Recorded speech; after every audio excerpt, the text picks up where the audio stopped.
Hi there, and welcome for Fantasy of... Wow, I saw Mom behind you, and I got so confused. What show are we doing? What? Fantasy for the Ages, the show where a father and usually just a father and a son sit down, talk about fantasy books. I'm the son of that equation, Zach. And I'm the father, Jim, and that's the mother, Judy. And Hi, Mom. We'll talk about why she's there in just a moment. But thank you for being with us, everybody. Elayne, great to see you in Discord with us here too. Awesome. We're going to have some fun talking about a couple more great chapters of The Shadow Rising today. But before we talk about a lot of our normal banter and stuff, I don't want to keep your mom around too long here. Okay, we're not forcing her to be here for the whole episode. Got it. There's a reason she's here. One, she just finished Knife of Dreams, so she's moved into The Gathering Storm. It's a fat one. Yeah, but book 12, and it's awesome. Elayne says hello, by the way. There you go. Hi.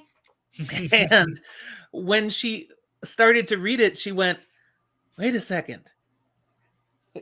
You wanna show that really close here?" I was like, wait, this is Zachary's book. I've got a Robert Jordan signed that one's book. not mine. What? Yeah, I was like, that one's not mine. You have a signed one too, apparently. But I don't. How would I have one that's signed? I don't know. I don't think that's mine. Well, did you have one that was signed? Of A Gathering that one? Storm? No. Well, how do I have one that's signed? Have I always had one that was signed? Very possibly. I mean, that's mind-blowing. If I have a legit Robert Jordan signed book and didn't even know it. I've got two, but it's it wasn't printed until after he had passed away. Wait a second. That's the other question. I'm like, that one's he's already passed. I'm so confused. Is it just printed with his signature? That's what I'm wondering now. Is it just printed with his signature? I'm gonna have to research this.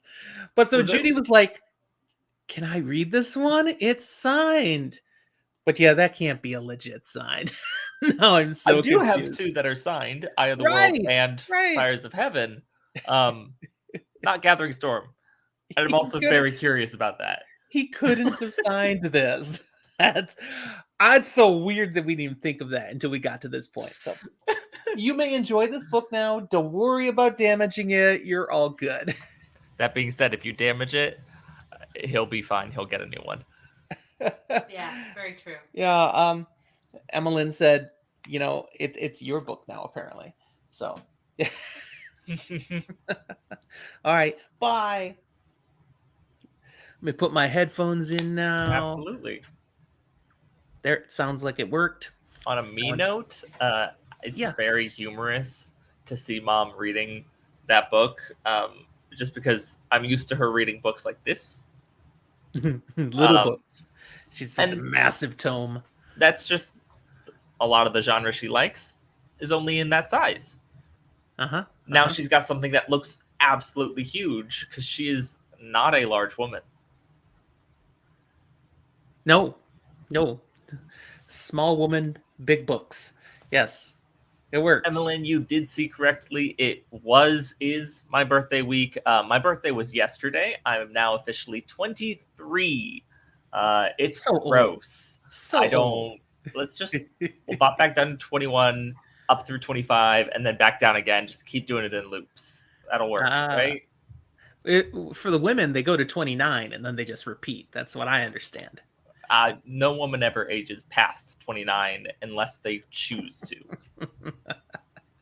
Okay.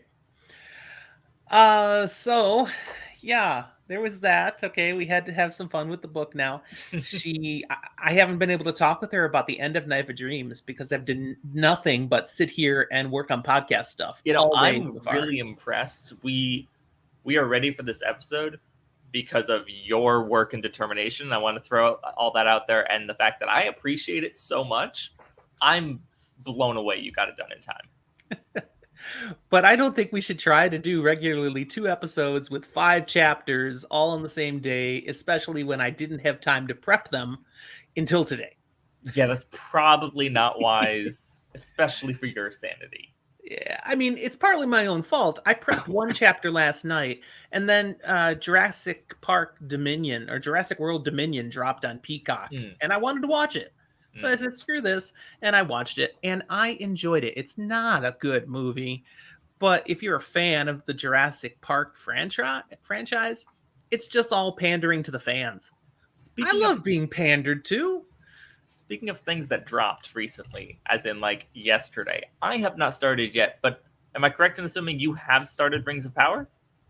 Do we really want to go here? I was just Yes. asking. I didn't Yes, even have to I go in have. there. I haven't started it myself. You also haven't been on Twitter much either, because I was not kind. My initial reaction to episode 1 was vehemently, strongly, no, that sucked. What?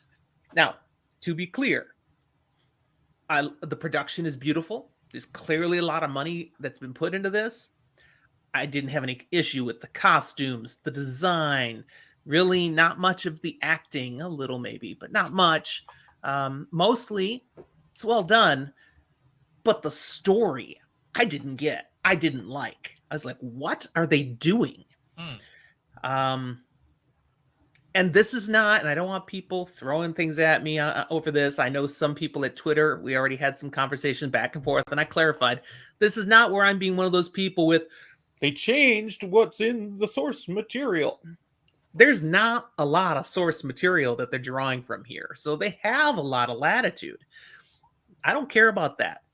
There's also people out there on Twitter going, they all should be white or stuff like that. I don't care about that. I care about a good story. And you just The couldn't story- get sucked into it so far. There were some things in the story that were just stupid, in my opinion. To me, So- it said something that you stopped watching that for the time being to go watch Jurassic World Dominion.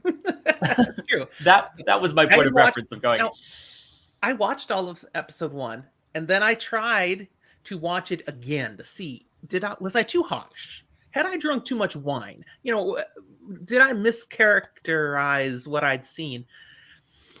No, I haven't finished the rewatch, but I'm still not feeling totally in love with it.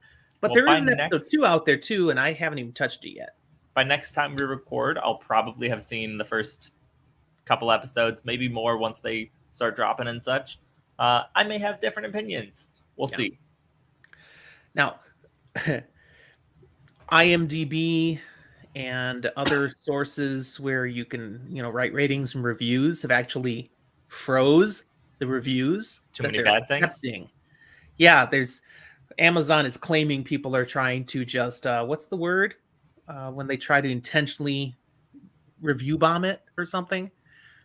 Getting tons of ones, and so they've frozen it for a few days. They're like, no, we're not going to just let that happen. But if you actually read what people are writing about it, there are some legit concerns. It's not just people don't like it because they're bigots or something. So when I've read what's out there and I'm like, yes, that's what I'm feeling. I'm not alone in how I'm feeling here. I will still watch it, but I'm sadly disappointed at first. I want the show to be successful, and I sure hope it gets better. Some people have gone ahead and watched episode 2 already, and they got back to me going, yeah, the problems are still there. But there are other people who think it's great. So everybody should watch it, judge for themselves. I'm very interested to see what Jordo thinks later on. Yes. I know he's a huge Lord of the Rings fan. Yeah. So we'll see. And we do have a channel for this on the Discord. Some people have been already adding their thoughts there. Some love it.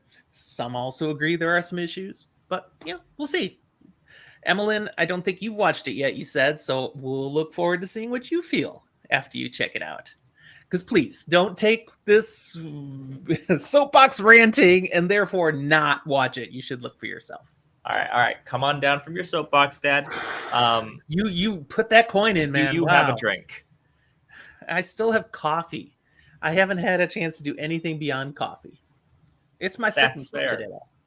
I am also drinking nothing, so it's another weird sober episode for us. Now maybe our third.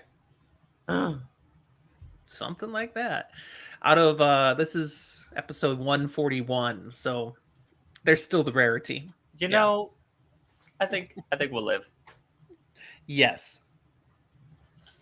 Oh, Emmeline will not be watching Ring of Power yet because she's 45% through A Memory of Light as a first-time reader. It's okay. The That's next 20% goes by in an afternoon because you can't. Everything else gets shoved aside until you can get through that. Wait till she gets to that one chapter. Yeah, there's a chapter coming up that's bigger than a lot of books. It's awesome. So you'll enjoy it. Yeah. All right, but today we've got just a couple other little notes to ask about. Actually, just one more note, and then we'll get into our content. The note is, what are you reading? We didn't talk about it in our last episode. We usually do, so let's make sure we do talk about it today. So I'm still in paper reading Oathbringer, in audiobook consuming American Gods. It's a very interesting listen, actually, especially because it's done with a full cast production. Picked it up during the last sale, but it is quite good. I do want to add in, while I'm not reading this book, yesterday one of my stops was at Barnes & Noble. Okay. And I saw a book that has been on my list for a little while, and I haven't been getting it because I've been waiting for more books, waiting for it's down on my TBR a little bit. It's now officially kind of on the TBR, but still a little bit further down because I had to get it because it was just such a pretty copy. Wow, you've really built this up now. What is it? Sellout. But it's pretty. Oh, it's pretty. Look at this. But, it's hardcover. It's never going to be finished. It's got the lined pages. And apparently it's good enough that we went to go just check out, get our books, all that. Wonderful little old lady working the register. And she sees it and goes, "Oh, you haven't read this yet?" And she goes in she doesn't usually read fantasy and stuff, but her manager had suggested it. And then we started talking. I hate talking to people, period, especially if I don't know you. So the fact that we got into this conversation and we're talking about this book, and for those of you on audio, he's never named it. It's Name of the Wind. That's what he finally has picked up. By Patrick Rothfuss. But then we shifted into other series that we think will never get finished and other things. We've been hurt. Patrick, don't do this to us. Give us a break.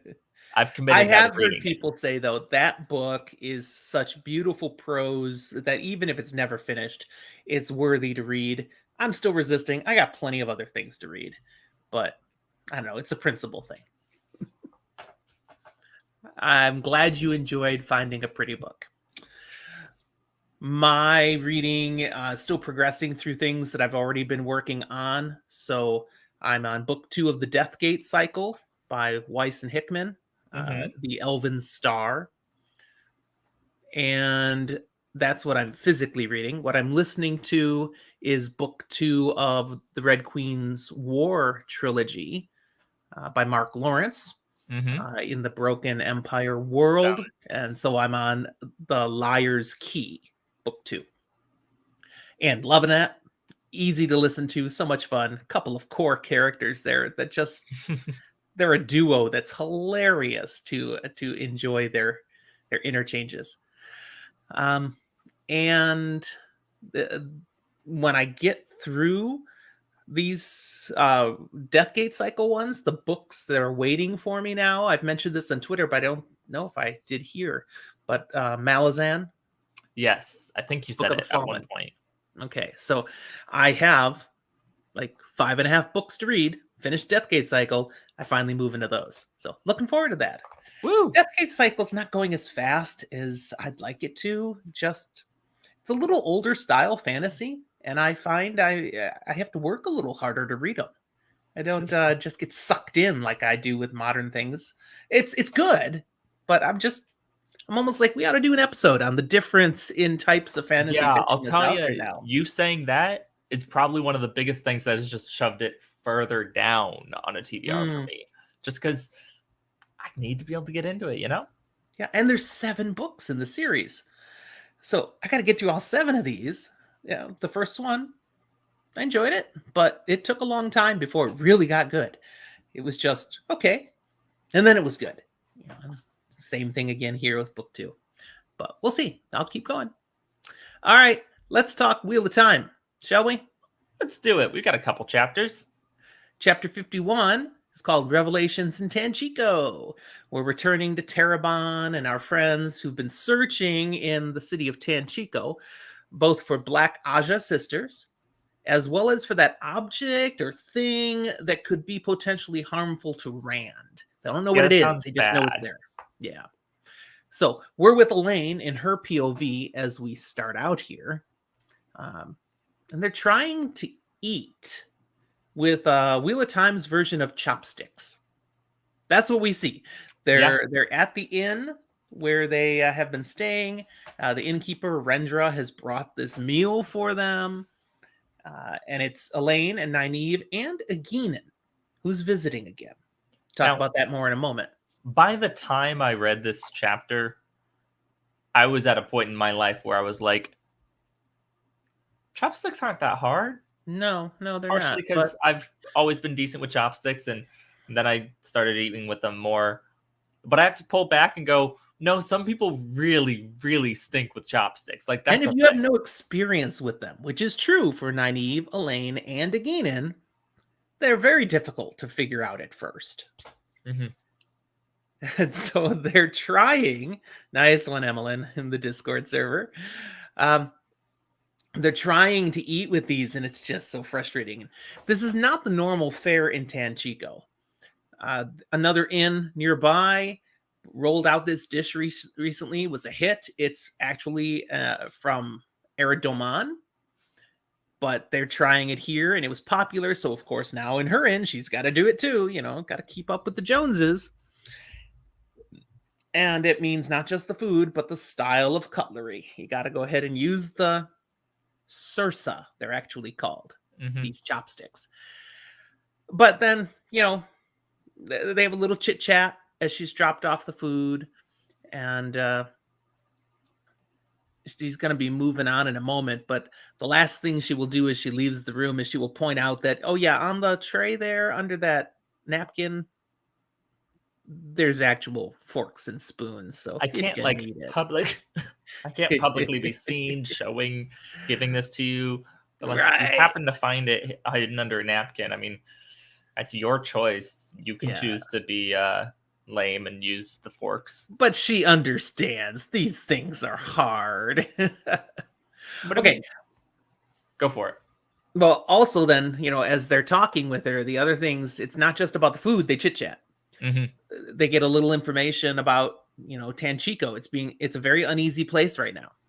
There have been riots, and they could occur again at any time. Drop of a hat, some mob's going to go off again. Much of this stems from that there's really no law and order in place. If you remember the last time we were here in Tanchico, we had heard that the king was going to be raising up Amathera, his fling on the side, to be the new Panarch. And Panarch has these powers, the king has these powers. It's supposed to be a separation of power. And then there's the assembly that gets to choose the Panarch. And the king circumvented that. Yeah. So the king put who he wanted in as the Panarch, and it caused riots. And the Children of the Light had been hired to surround the Panarch's palace so she could be invested without it being broken up by a mob. Sure enough, a mob tried to break it up, and the Children of the Light killed a whole bunch of people trying to get in. Yeah. Now, once that was all done, it was expected the Children of the Light would go away. Amathera would reinstitute her civil watch to put order back into the city. It hasn't happened. Yeah, that didn't happen. What actually did happen? We got some clues in previous chapters as to some of what may happen, but what do we see?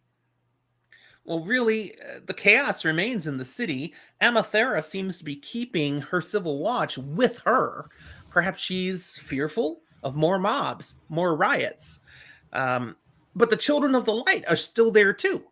They haven't left. They continue to surround and guard this place, and maybe Amathera feels comfortable with them there. It's kind of a mystery. The other piece of the mystery is that ever since she was invested, there appears to be no more ongoing connection between her and the king. Mm-hmm. He put her in power, and now they're not spending any time together. They're not communicating. Something's changed, which is kind of weird. And in the meantime, anarchy continues to reign throughout the city, and it's not safe to go anywhere. We're going to talk more about that in a minute, too. But Rendra, she's done chit-chatting. She's going to move along now and leave them to their meal. And as soon as she walks out, Nynaeve and Elayne, they smile at each other and grab right for the forks. Screw these Cirsa. Elayne already beat him to it, and she's got her fork and spoon in hand, and she's eating. Which is wild to me, because of the three, Elayne seems like the one who would be most determined to want to try this other custom and be better at it, and potentially have a little bit of that dainty dexterity trained in to be able to pick it up a little easier. You know, it might have been, though, that she was hungry. And she's tired of fighting with these implements that can't get anything into her mouth. Elayne smiles, though, at noticing how Nynaeve and Elayne kind of both smiled at each other and then grabbed for it, because it's just so nice to have someone around that Nynaeve actually likes. It's been an upgrade to their time together. Nynaeve has a new friend, and they both do. They enjoy Elayne. It's noted this is the 4th time she's come by in the 7 days since they first met her. So it's really their 5th time spending any time together. But, you know, that's really nice. And Discord is saying a new friend implies other friends. Okay, we'll talk more about that a little later too with Nynaeve. But surely we haven't seen much for friends with Nynaeve. It's really nice to have a soul that she can connect with in Elayne. Elayne likes Elayne because she brings with her an air of directness and independence. Kind of fits with their personalities being these independent women who don't have to rely meekly on the men around them. Man, I sure hope nothing, no information is learned that leads to that being put in jeopardy or thought differently at all. Or... Wow, you just want to get ahead of us constantly in this episode, don't you? I just like throwing things out there, you know? Here for the chaos. Now, from Elaine's thoughts in her POV, we learn the riots, you know, do you think there'll be more riots? They'd said with Rendra. Well, yeah, because riots have been nearly constant since Amathera was invested as Panarch. So even though Baal Domin has lent them men to protect them if they go anywhere, it's been so dangerous out that really the men have just kind of been staying out in front of the inn, keeping undesirables out. They've left the inn only like 3 times over these 7 days, and just for brief little stints. They've mostly stayed put. Tom has said, you know, I'll find you a carriage. And Julian's willing to help, you know, so they can travel safely. But they really haven't done much to find that carriage, because they seem quite content that the girls are somewhere safe. Now, unlike Tom and Julian, who keep going out and coming back all broken. Well, not broken, but bloody and bruised. Broken occasionally. And let's go a step further. Tom and Julian keep going out. And even Elayne, not so much. Elayne clearly still is, because she's come over 4 more times in these 7 days. Yes. Yeah. Though we have seen already, Elayne can handle herself. Mm-hmm. The other little tidbit we pick up here is that Elayne has been regularly pumping them for everything she can learn about Aes Sedai. So much so, not Elayne, suspicious at all. They know she's interested. Elayne makes a comment here at this point. You know, really, there's nothing else to tell. You want to know more about Aes Sedai, we're going to have to send you to the White Tower for training. That's all there is to know. Before they can explore that comment any further, Baal Domin comes walking in. He announces, I have found them. And then he sees Elayne. And he shouts out, "You!" Okay. Well, the reaction is not what anyone was expecting, because No. the girls see Elayne leap out of her chair. It goes flying, and she jumps across the table to punch The straight up Doman. Superman punch. But Doman catches the fist, catches the wrist, twists, has her flipped down face first, kneeling on her back. She is pinned, just like that. I guess those days smuggling pay off for him. And Elayne is like, "What is going on?" And almost without thought, grabs the power and wraps them completely in air. They are immobilized in this position. Nynaeve is furious. She's like, "What are you doing? What are you doing?" You know, the reactions of both of them make no sense to her, and she wants to know what is going on. And so she says, "Doman, let her go. Let's figure this out." And Elayne's like, he can't let her go. Because, of course, Elayne has trapped them, wrapped them up in the power. Why doesn't Nynaeve realize this? Because she is not currently angry enough. She can't see all of it. She's not channeling herself. That's right. She still can't sense things of the power like that. She's not going to see it. She's not angry. She's got to get in touch. It must be whatever emotions are going on here. It's more surprise and confusion, but not anger. She's not angry at Doman, especially because Elayne threw the first punch. Yep. If he had thrown that punch, maybe. Nynaeve will be able to channel momentarily, though. Yeah, we'll get there.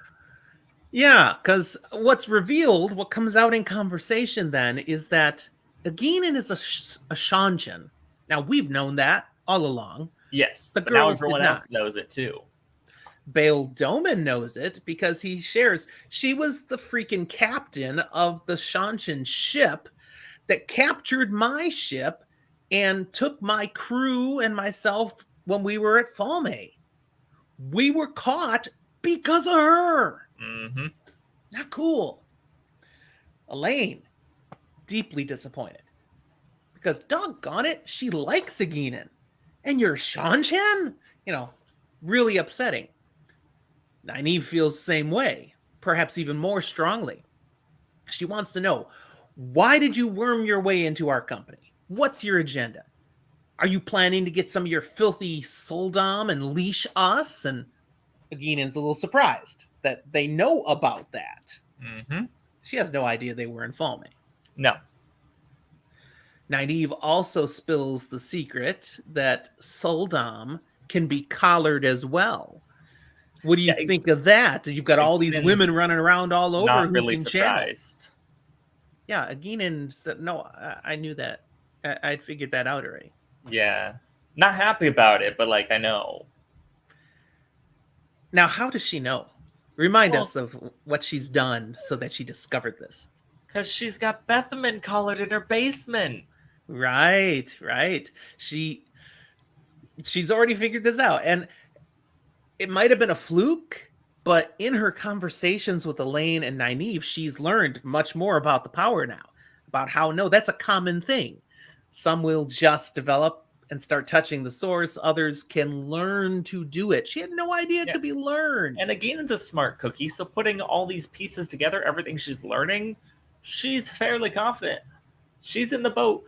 Soldom can be collared. Mm-hmm. Yep. So Elayne does release them from the power. And surprisingly, everybody stays pretty calm now. Elayne doesn't try to fight. She's been captured. Okay, it's fine. Bail stands her chair back up for her, and she has a seat, and they actually compliment each other on their fighting ability. It's kind of cute, She's like, "I had no idea you would be so effective at that." And it's like, well, you didn't get to see much from me when you come on my ship surrounded with all your soldiers and a Damane ready to sink it. Now, I always imagine Bail Doman as a large man, and not necessarily as a large muscular man. There's a lot of muscle under there, Yeah. I always felt like he was ever so slightly round enough to hide the fact that he's No, ridiculously muscular. I never pictured roundness. Now, he's a big, strong sailor dude. That's my image. So I totally see this happening. That's fair. Of course, he also compliments her in saying, I never really thought you'd be quite so good and tough at fighting without all your fancy armor. So they're impressed with each other. Interesting. Now, in their conversation, Elayne reveals that she had puzzled out on her own women can learn to channel, and that the ones the Shanshan train as Soldum are those people. Okay. But she wants to make clear her intention with Nynaeve and Elayne. It has nothing to do with that. That's not why. She's not wanting to collar them or anything. She truly wanted to learn from them more about Aes Sedai, because very quickly she discovered what she was learning is that Aes Sedai are not what she has been taught. That just because someone can touch the true source does not mean they're evil and dangerous and must be leashed. No. Clearly she's been misled. And in spending time with them, she says not only has she valued the information, she's also come to like them. And that shocks her perhaps more than anything, that she would like someone who uses the one power. And Elayne was sitting here, because we're in her head, in the same kind of position of being most upset because she likes her. We don't get to see Nynaeve's head yet. It's coming. But hang on to that thought. Yeah. Then Elayne reveals a little bit more of what's been going on. See, she had a mission to find Soldum, who had been left behind in the evacuation from Falme. It might have been that they're just lost and need saving, but some of them may have chosen to go AWOL. So track them down. Well, she found one, Bethamin, and discovered an Adam would hold her. Okay, so she'd had her captive like that. Well, she also says, but after learning from you all what it's really like to be an Aes Sedai, putting things together here, I realized how wrong it was to have somebody colored. Because it's not that they must be because they're so dangerous. That's not true. So she shares, I released Bethamin yesterday. I just let her go. And if that gets found out, I'm in big trouble. You're probably dead. But I couldn't keep her collared now with what I know. It's like, yeah, good on you, Elayne, if she's telling the truth. Yeah. If you're telling the truth, it doesn't make all the things you've done in the collaring of Bethamin in the first place go away, but it at least shows maybe there's some room for growth. And Elayne is demonstrating some consistency of personality. She finds she can't be friends with two women who can channel and then still treat Bethamin as you must be colored because you can channel. She can't handle that inconsistency. So finding she really cares about these girls means she also has to treat Bethamin better.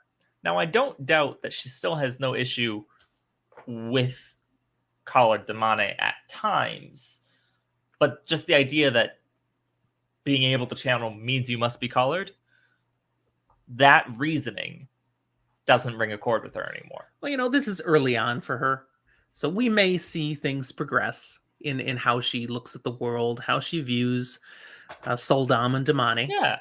We'll see. They shift then to discuss something else, because Nynaeve and Elayne really don't know what to do about Elayne. They're quite nonplussed. My word for today, nonplussed. So Doman, okay, you found them. Who did you find? And he's like, my men have seen women who match the description of Black Aja sisters in the Panarch's palace. That's there you not go. Good. Found them. And Nynaeve's like, excuse me. Okay, the Panarch's palace is surrounded by children of the light who hunt out and deal with women who can channel. Correct. So why in the heck would the palace have black sisters? That makes no sense. Are you sure? I mean, are you really doubting at this point if there can be dark friends in the Aes Sedai? Why can't there be dark friends in the Children of the Light? Like, it doesn't feel like that big of a gap of logic to be like, Yeah. it's possible. But Doman actually comes back to say, you got a point. It does seem improbable. But this is what my information says. So Elayne says, well, how did you get that information? And he says, well, I had men in the palace. Okay, tell me more. How did you have men in the palace? And then he shares, well, it's come to our attention that the Panarch Amathera has a thing for ice peppers.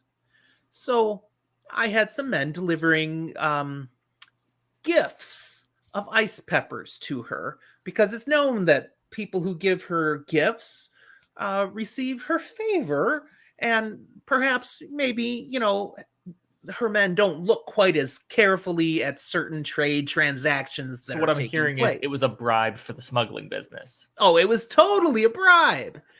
Also, ice peppers. Are we feeling it's more like bell peppers or like ghost peppers? Ghost peppers. These are hot stuff. Yeah. So yeah, delivering those, and saw these women in the area of the Panarch's palace that fit the description of women they were supposed to be on the watch for. Okay, so that's legit. They saw him. Okay.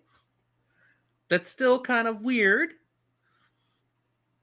Elayne is annoyed as a ruling person to hear he's involved with bribery. And he's like, hey, I said I'd help you. I didn't say I'd stop doing my job. Okay, this is my career. This is what I do. So, I didn't promise to stop that. Nynaeve could care less. It's just, we got information now. But then there's a knock on the door, and Julian comes in. Now he looks around. He sees a Guinan. He's like, Mistress Nynaeve, could I speak with you alone? And she's like, just blurt it out. Just with say everything Julian, every cat is out of every bag right now. Yeah. We practically could be over with the Black Sisters because I know that one likes taking in those stray cats, and we've got plenty that just leaped out of bags. Yeah, so just go for it. So he says, well, okay, I've been able to confirm there are Black Sisters in the Panarch's palace. And he's like looking for the, what? And they're like, oh, well, that's what Doman said. He's like, what? But it's nice to have double confirmation. So, okay, now it's like, well, I guess the information must be true. Somehow they're in the Panarch's palace. And then Tom walks into the room. Tom's very pleased with himself, and he says, hello, everyone. Oh, Agina, nice to see you again. Nynaeve, could I speak with you privately? And she's like, seriously? We've learned the Black Sisters are in the Panarch's palace. Is there anything else you have to share? And he's like, I just learned that within the past hour. How do you know that? But okay, it's all come together at the same time. They have certainty the Black Sisters are there. They don't have... Go ahead. One source of knowledge is questionable. 2 is validating. 3 just feels suspicious. Right? Now, certainty of information about where the Black Sisters are is one thing. But what does that mean about Amathera? This is kind of important now. Unknown. Because, to know how to proceed, they really kind of got to figure this part out. Because as they see it, as they see it, Nynaeve lays it out. There's no way the Black Sisters could be in the palace without Amathera knowing. So, is she a dark friend? That's one of the possibilities. She asks, Tom, the rest of you, any indications she might be a dark friend and she's sheltering the Black Sisters there? And they're like, well, no, not really. There's been no indication. In fact, there hasn't been much of anything from Amathera since she became the Panarch. So we don't really have anything to go on there. Okay, so she might be a dark friend, but there's no proof. she might think they are Aes Sedai.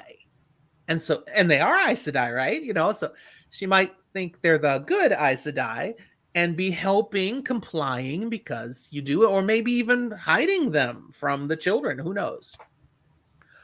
But the third option is she might be their prisoner. They might be running the show and she's their puppet now. And how do we discern which of these options? That's what they have to figure out. And it's not going to be easy to figure out because, again, palace surrounded by white cloaks. You can't just walk in and explore. And really, at the end of the day, whether the white cloaks are white cloaks or dark white cloaks, dark cloaks, that doesn't quite work. Dirty cloaks. Black cloaks? No, that feels like it's something else. I don't know. We'll workshop it. Crap cloaks. Shadow cloaks. That's probably in some other fantasy thing. There's so Emlyn many says of these things that are grubby other cloaks. fantasy things. Grubby cloaks. I don't know. I feel like sometimes the white cloaks just are kind of grubby. Some. Anyways, regardless of what side they're on, a bunch of armed men with swords is a problem. Yes. So, here's what they decide to do for now. Doman, Tom, Julian, they're all going to go back out into the city and specifically look for information on Amathera. What can they find? Can they discern which of the three options are most likely? Dark Friend, helping Aes Sedai, prisoner. Now, this is continuing a trend that I'm sure will never go wrong for these women, sending multiple people out, different paths, same jobs. We'll revisit this time and time again. Wow, that's a good one, Zach. What are they going to do? The women, they're just going to stay put. They're going to wait. This is the safe place to be.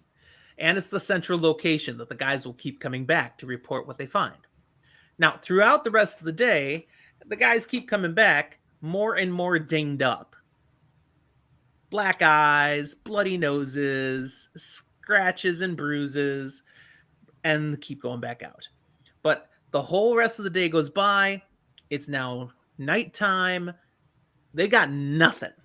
They've not been able to confirm a single piece of evidence to say that she is or isn't a Dark Friend, is or isn't a prisoner. They don't know.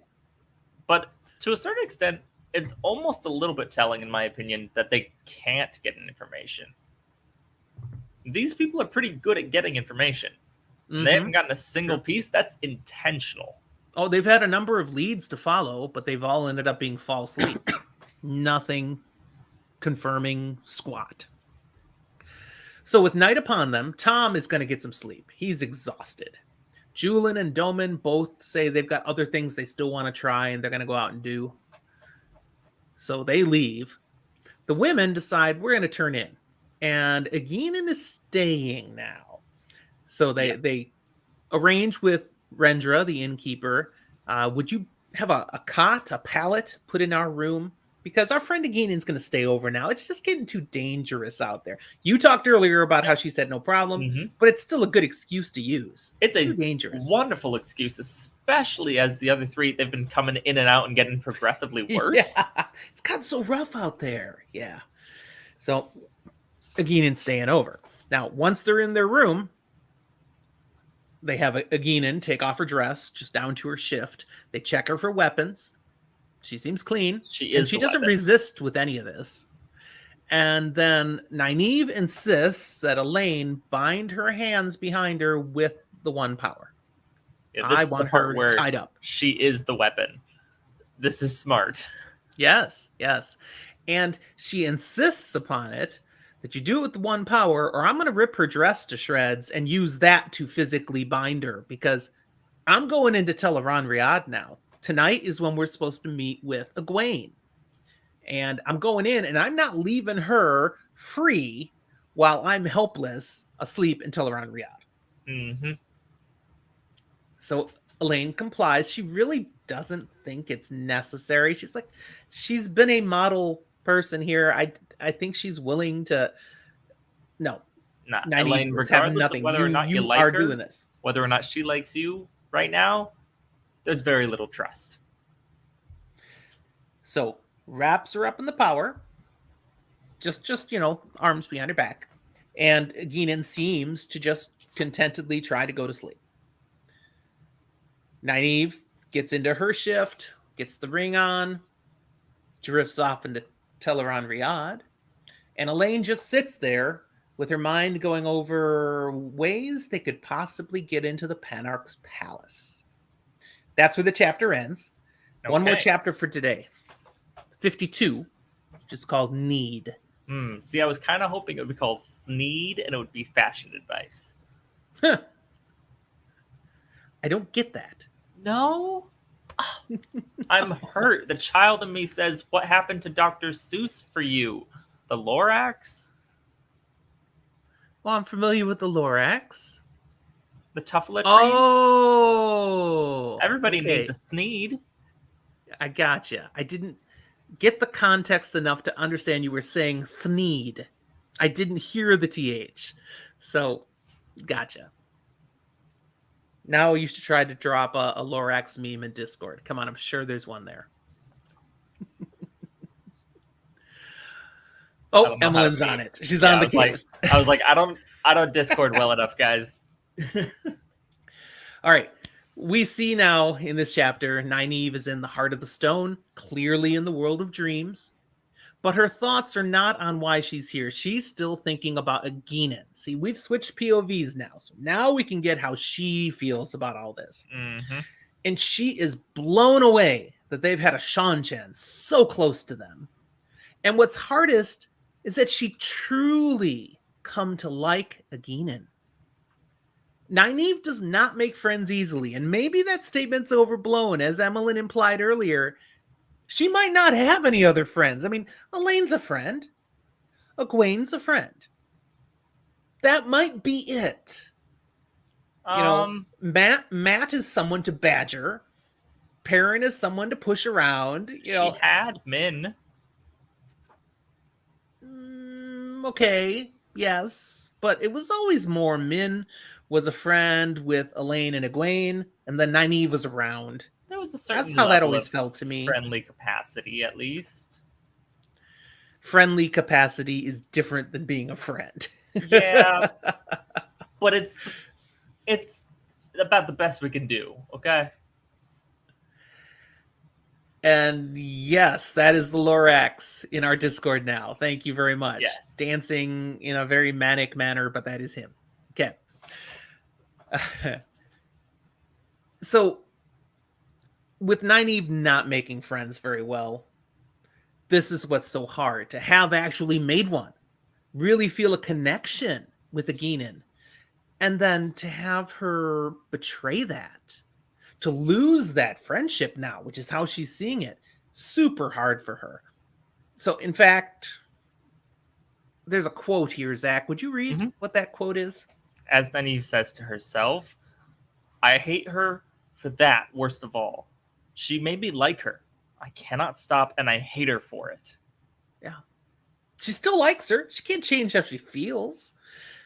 But she can't like a bloody Seanchan, so that's hard. Very conflicted. It's also an interesting positioning of the blame. She made me like her. Yes. She made me do it. Rather than an understanding that she's a likable person. She's someone that you do like and get along with. You just didn't have all the information, and there are pieces that you hate. Sure. Yeah.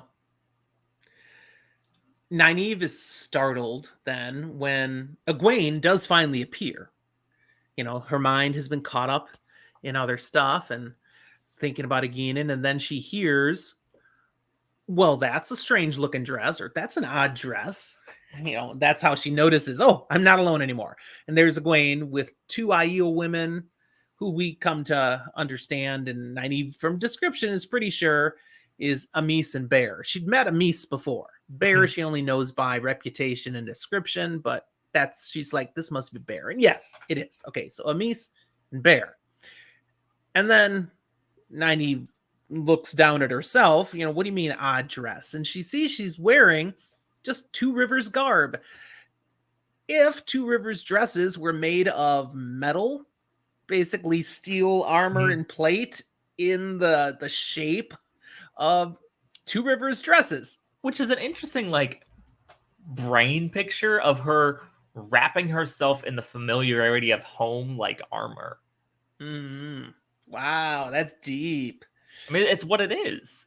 She also realizes, and I'm probably wearing a freaking helmet too. She doesn't bother to check, but she's sure she's got one on. So forget this. Concentrates for a moment. She's back in nice Two Rivers woolens, and her good thick braid down the back of her neck, back of her, she's been wearing those thin little Terabon ones in Tanchico to blend in, and she hates them. So really nice to put it back in the big thick one. Now Bear sees her, surprised, and then to change back, she's like, it can be trouble, uncontrolled thoughts here in Teleron Riyadh. And Nynaeve's like, yeah, I know. I don't need lectures on this. I understand. I've got it under control. And then she notices how misty the three of them are. She can like see right through them. It's like, what's going on? Something's wrong? And will they explain? I mean, why are they misty, Zach? Nothing's wrong. They're only half asleep. Yeah, what a cool trick. To come into the world of dreams while still awake. They've just kind of intentionally gone into a bit of a doze. They've just learned how to Dayaran Riyadh. Now, what's implied here, and I'm not sure about this, I looked at it a little closer and I couldn't tell, but I think what's implied here is Egwene is on horseback to pull this off because she can't manage to do it while walking. I'm pretty sure Bear and Amis are still walking along with everybody they're traveling with at a nice Aiel pace, and they're going into the dream zone while still moving on their own 2 feet. We have no confirmation of that, as far as I know. But the fact they point out that she's on horseback because she's still working at getting it. So maybe. I think that's what's implied. So how awesome is that? At the Aiel pace and to be half asleep. I think it's definitely possible. My brain also goes, there could be times when they do this from horseback. I think we actually see a time later on, or they previously, just because they're so tired doing it. Don't keep horses around. They just have some pack animals. They don't have riding horses for sure, but they have animals that could be ridden if need be. I'm going to say I like my theory better, but yeah. I like your theory. It's very fun and it's probably accurate. Well, now they take some time to share stories, get up to speed with each other. Egwene shares about the news of the attack at Cold Rock's Hold that we had last episode. Yes. We learned that Shauna, one of the Wise One Dreamwalkers, and there's only a few actual Dreamwalkers, was among the casualties at that hold. It's like, oh, darn it. So happy. We had met Shauna back earlier. She's dead now. And Rand is rushing the Tardat Aiel to Alcair Dal. Now, I don't know why. I have trouble saying Alcair Dal. It doesn't want to come out of my mouth. I don't know. Do you have that problem at all? I always have to look at it to say it. So give me a second. Alcair Dal. Does it come out of your mouth normal? Does it feel funny? Is it just me? No, not really. I asked multiple questions. It doesn't feel funny. It doesn't come out of my... Not really. I'm pretty sure all of those questions could be answered with no, not really, and mean the same thing. Like, none of them were contradictory. Are you sure? I think so, but I'm not positive. No, not really. Point is, it's fine. Yeah. I don't have any issues with that. Okay. So he's rushing them up there. Apparently, he's violating some customs to do that. He's sent out messengers to try to get more of the septs and clans there faster now. And he continues to share his plans with nobody, which is driving Moraine absolutely crazy. So Woo-hoo. That's all the stuff we get from Egwene. Nynaeve, she gets to share the things they've recently discovered. And in listening, Egwene, sticks onto something, a quick revelation that comes to her mind here in this. It's like, okay, so you don't know what the object is yet that Rand could be hurt by, but you are pretty sure it's in the Panarch's palace. You haven't confirmed what it might be, but now the Black Sisters are likely right on top of it, and you Look, can't get in there. Egwene, So they've been busy. Stop judging them. this is not going to be good, though. They may get to it before you do. That's No, what she's duh. figured out. They know. You're momming them from across the world. Well, Nynaeve says, no. I'm not going to let that happen. So I would like some help here, and I had some ideas. So one of the things I'm looking at is, you all know about this dream stuff now. Is there a way to enter Amathera's dreams and discern in that way whether or not she's a dark friend? And Bear's like, no. I mean, yes, but no. That would be very foolish to do. And it may not even tell you anything about whether she's a dark friend or not. True. But the most dangerous part is if you enter into someone's dream, you come completely under their control. It's their dream. Whatever they dream happens to you is going to happen to you. You can't stop it. You are in her power. Don't do that. Very dangerous. And Bear warns her that would be so foolish and even chides her a little bit. As an Aes Sedai, I'd expect more maturity out of you. This is such a foolish and silly idea. And the next thing Nynaeve knows, she's dressed different. She's wearing like a Wise One shirt, but that hangs all the way down to her knees practically and doesn't have anything on below that, no stockings or shoes anymore. And her braid has become 2 braids with little red bows. And both Egwene and Amis are trying not to laugh out loud now. And Nynaeve is like, what the heck just happened? So instantly tries to put herself back, and it resists. She can't change back out into her woolens from the 2 rivers. Egwene, you're supposed to have homegirls back here. What you doing? And Nynaeve thinks to herself, did they do this to me? They wouldn't have done this to me. They can't do this to me, can they? Yes, they can. Yeah. Bear did this because she's being a foolish little girl. She doesn't know what it means. The other 2 do. It's very entertaining. Nynaeve struggles really hard and finally does change back, but it might just be Bear let her go. But okay, fine. Nynaeve's like, I can't enter her dream. That's a bad idea. I get it. Can I bring her here? Can I take her and bring her into the world of dreams? And Amis and Bear, they react angrily to that one. It's like, that would be evil. No, she would be as powerless here as you would have been in her dream. You don't do that to someone. Granted, and in fact, go ahead. They say this is evil, but this is not the evil of coming here in the flesh. No. Which is a different kind of evil. Yes. But she said it's been said this was a thing that was done. It's been passed down through the stories by the shadow in the Age of Legends.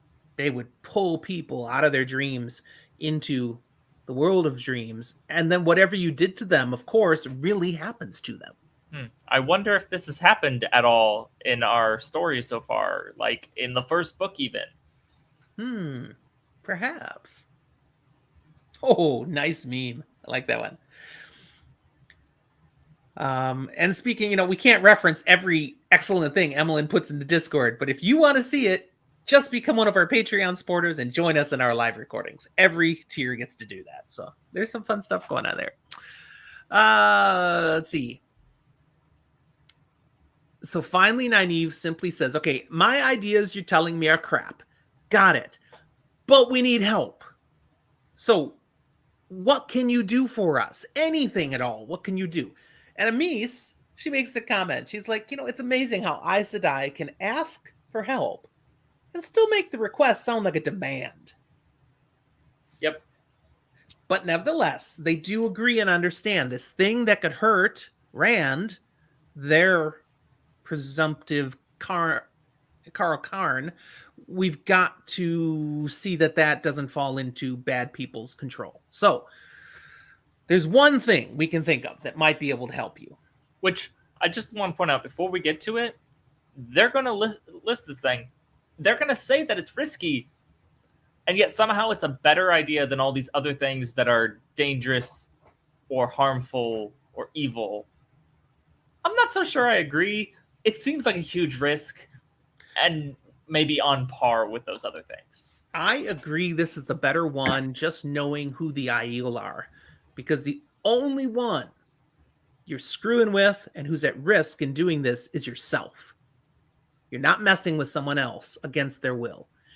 And you can take whatever risk you want for yourself if it's not going to hurt someone else. I don't know. They were on the same boat of going into someone else's dream, which is your own risk. Except you're messing with that other person. You're going into their dream. It's a violation. You shouldn't do that. So that was part of it, I think. Okay, so what's the deal? They're going to teach you about how to use need. You concentrate on what you need. Then you close your eyes and you take a step and open your eyes and see where you are. If you focused well enough on your need, you will be closer to what you were looking for at that point. So look around. Do you see it? No? Okay. Repeat. And every time you open your eyes, you'll be closer until you're finally at what you need. You have to really focus hard on it, and you have to do it blind. And that's the danger.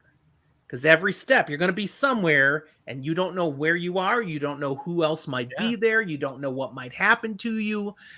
It's pure risk. You could suddenly be inside of Dragon Mountain, burnt to a crisp. Oops.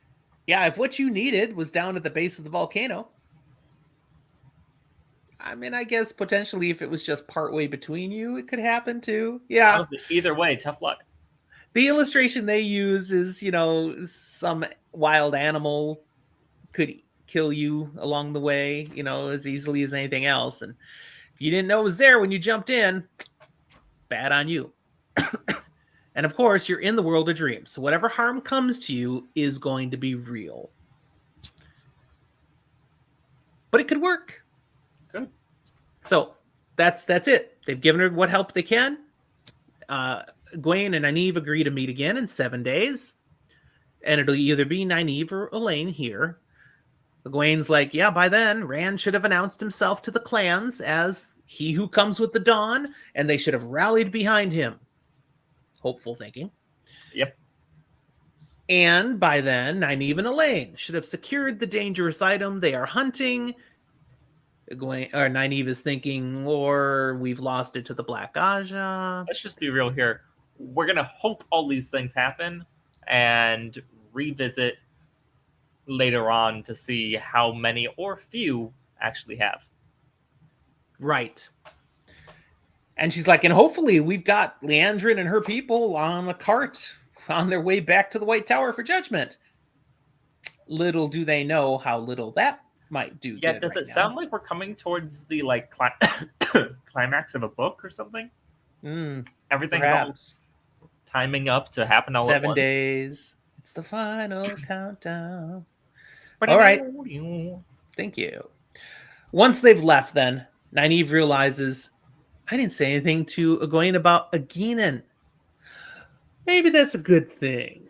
Yeah, maybe don't bring up someone's abusers if they've got serious trauma, even if it wasn't direct. Probably not ideal. So, time's running short. Remember, Elaine's supposed to wake her up after an hour. That was the deal. I don't remember if I mentioned it in our recording yet, but that is what the book says they had made an arrangement for. So time may be running short. She's going to use this need trick while she still can. So closes her eyes, concentrates on the Panarch's palace and whatever is dangerous to Rand, and takes a step. Shift. She kind of feels it. Things changed. Opens her eyes. She's in a large bedchamber. She presumes inside the palace. It's huge. And she sees a woman up against a bedpost, wearing a crown, a royal stole, and nothing else except sweat. She's glistening with sweat all over. She seems terrified, in pain. It doesn't look consensual. No, it looks unpleasant that she's And she's not tied to the bedpost, but she's like tied to the bedpost. It's weird. What's going on? Well, she also sees in the room one of the Black Sisters. One who's known for enjoying torturing things. Who's Yeah. clearly using the power. What was it the wise ones said about this being dangerous? Mm-hmm. And here you've got this person lounging there talking about the things she's going to continue to do to her Amathera. From which Nynaeve discerns, okay, that's the Panarch? And the Black Sisters doing this to you? I think it's fair to say she's probably not a dark friend, but not a dark friend. Sometimes they hurt their own, so you can't really guarantee that, but definitely not on the same side currently. Nynaeve does not stick around to work this out very long, though, because need to get away from here. That's fair. So, with her focus on need, closes her eyes, takes another step. Opens her eyes. She's in a huge room with thin columns reaching up to a high ceiling. And there's like stands and display cases and podiums all around the room. And she realizes from Egwene's previous description of that first time coming through the world of dreams to Tanchico, it's a museum. Yeah, this big exhibit hall that we recognize as a museum, absolutely. And these displays are all things that are out here, and this would be the room in the palace that is open to the public at times. People can come on in and see the collection. Yes, Amathera would guide random people through and go, "Behold my stuff." And they go, "Ooh, my awesome stuff." Yes. The very old stuff. Don't touch it. And there's somebody in the room observing the awesome stuff. Nynaeve sees this person. Now, doesn't get seen. She's kind of standing off to the side of the room near a column, and she just quietly observes. And she sees this woman who's in the center of the room looking at something that's inside a glass display case. And she doesn't recognize the woman. And yet, it almost feels like she should. Like something is familiar. She's not sure, but something's niggling at her about who this person is. It's definitely not one of the Black Aja that they have, knowledge of, supposed to be here. It's probably just some random person who's dreamed herself into Teleron Riyadh. That happens, and she'll probably disappear shortly. But this woman looks at whatever's in this glass display case and then walks farther away from her to the other side of the room, seemingly very in control, very calm. And she stops at a podium and stares at whatever's on that podium. Now, it's too far away for Nynaeve to see. It's really a light podium and some dark, maybe black object resting on top of it. But she can't make out what it is. But watching this woman just continues to trouble her. And she's like racking her brain. How do I know her? And basically, Nynaeve's abilities and capability comes into play. Because she's able to break through what was done in her brain previously by this woman. Where have we seen this woman before, Zach? We've seen her a couple times, but Nynaeve saw her when she literally just walked in and with a bit of compulsion went, "Hi, Nynaeve, Elayne, tell me everything you know. Yes. Bye. Forget I saw you. You saw me." Right. So Nynaeve remembers that moment, remembers what was done to her, and she's like, so who is she? Some Black sister we didn't know about? And she's furious, and she wants to deal with this woman right here, right now. And she's about to grab the source, because she's certainly angry enough right now, remembering what was done to her, when she sees off to the side by another column, Birgitte, or Birgitta. And Birgitta's looking at her going, shushing her. Don't do it. Don't do it. Stop it. Stop it. And then gesturing out of the room, like, come with me out over here where it's safe. And Nynaeve's like, what the heck? Birgitta, or someone who thinks she's Brigida trying to stop me. No, I'm dealing with this. And the woman's gone. I mean, Nynaeve's like, no, and she's grabbed the power and she's going to let her have it. And there's no one to let have it to now. Oh, there's someone to let have it in the other room. Go find her. So she turns back to Brigida and says, hey, what the heck? What's going on? Why did you stop me from dealing with that woman? That was kind of like a Captain Kirk delivery on that one. Sorry. Fair enough. Well, what she learns in discussing things with this woman now is pretty significant. Pretty strong revelations for us. A little bit, I guess. Yeah. So, is it Brigida or not, Zach? Well, she says it is.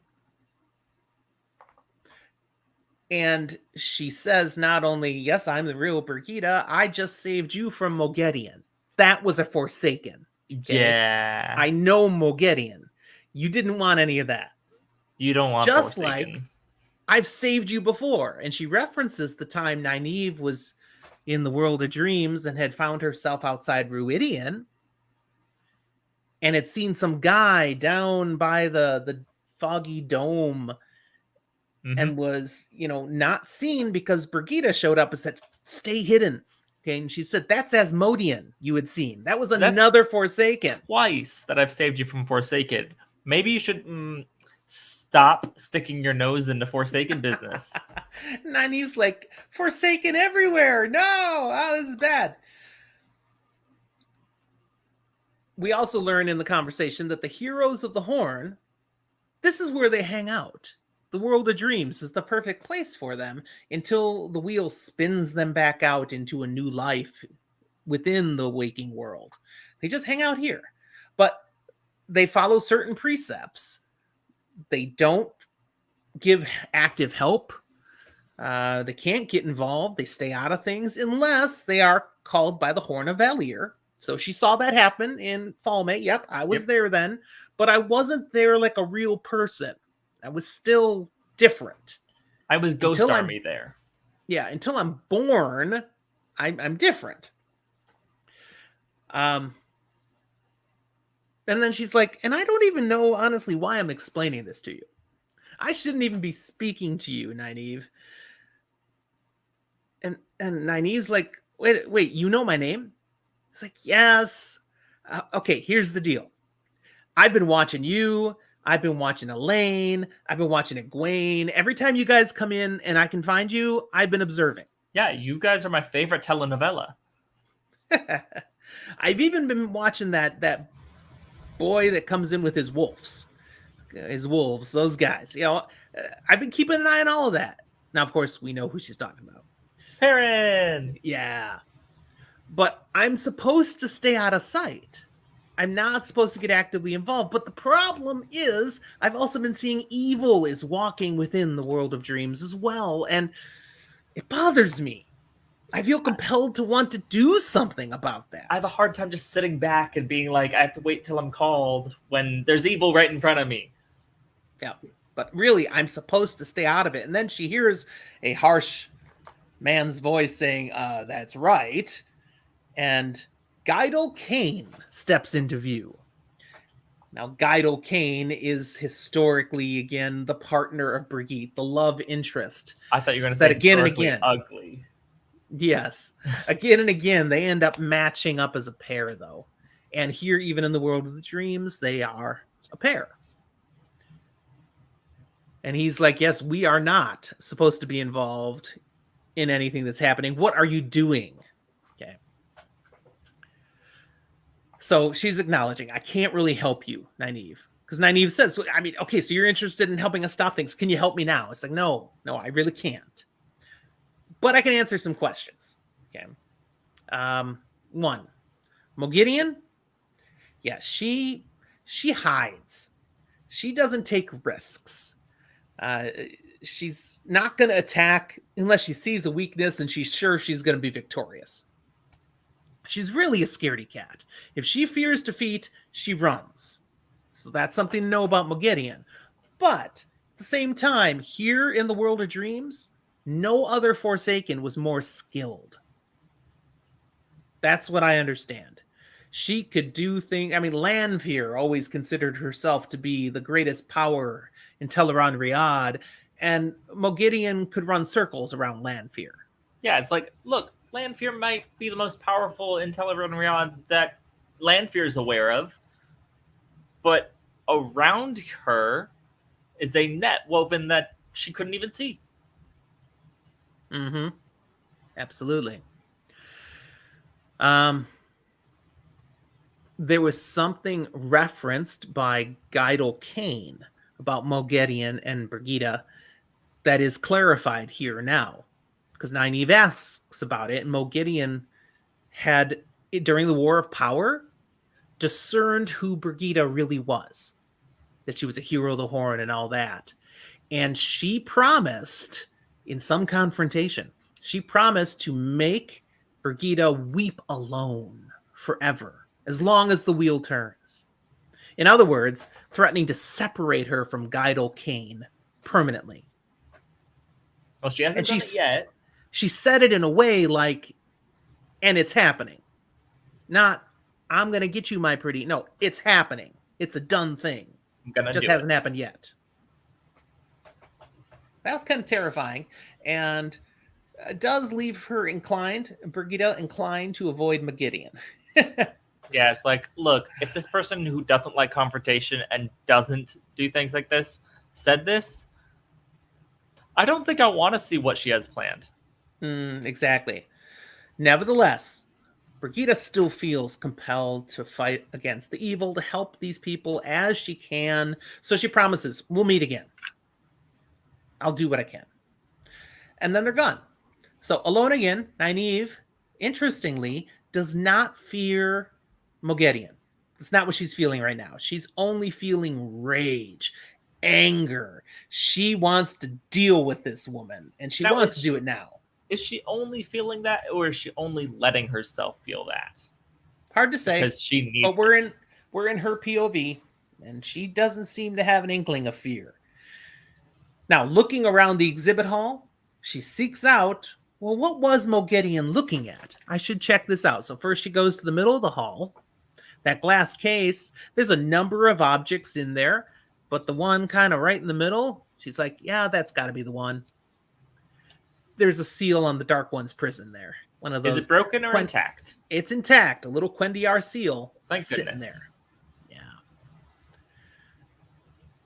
But is this the thing that we're supposed to be here to find that could be dangerous to Rand?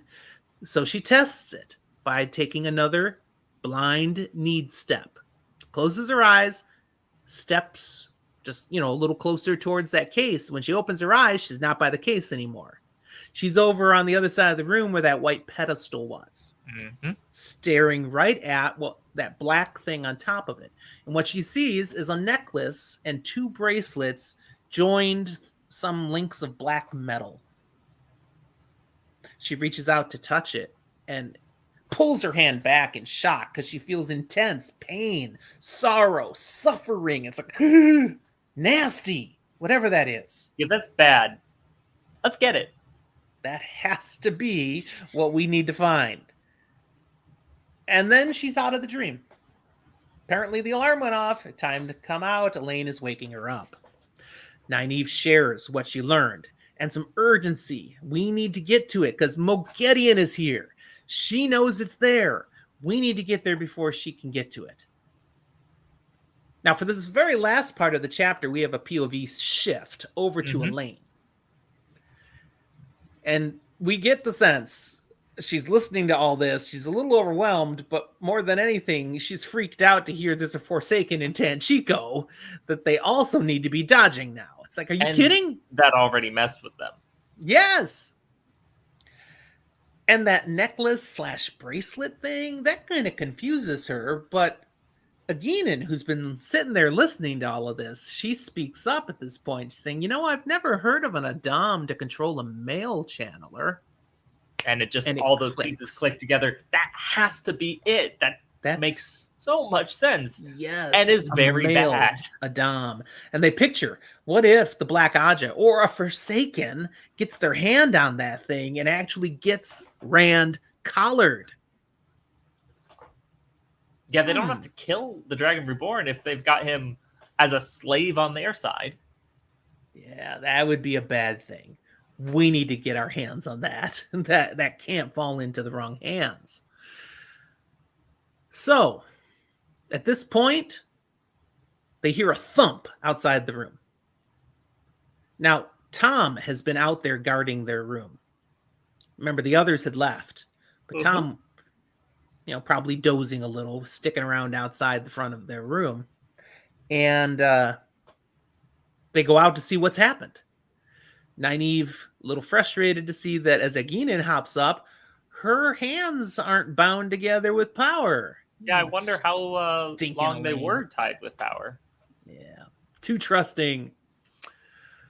Well, what we find out there is Tom getting himself off the ground, but Bale and Julian and Bale Doman are both there holding blunt weapons that they've clearly used to clean the clock of the guy on the ground unconscious. This blonde, muscular dude. And apparently what happened is Tom's sitting here on guard.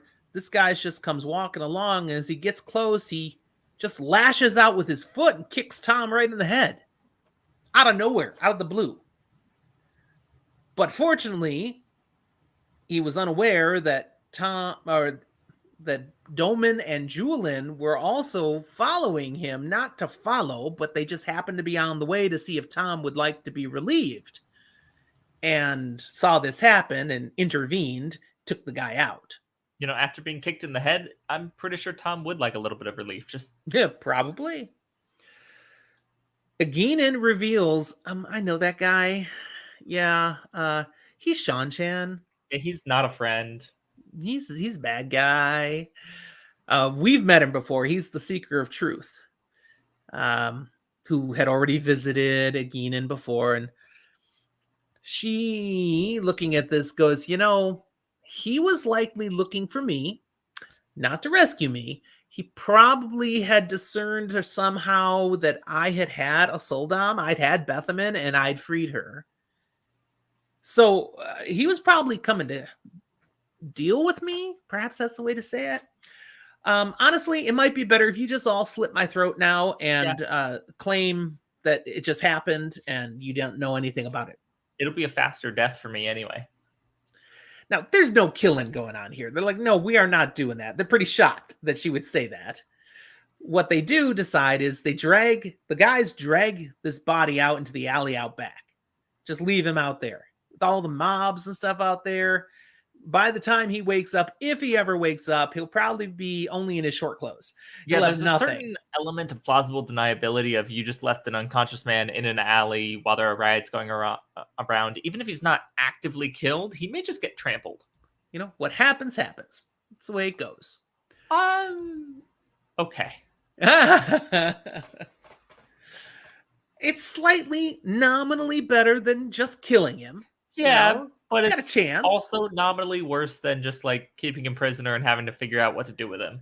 Oh, that is the problem. They don't have time to figure out what to do with him. So wash their hands of the issue. If he didn't want to be left alone, unconscious in an alley, he should have stayed home.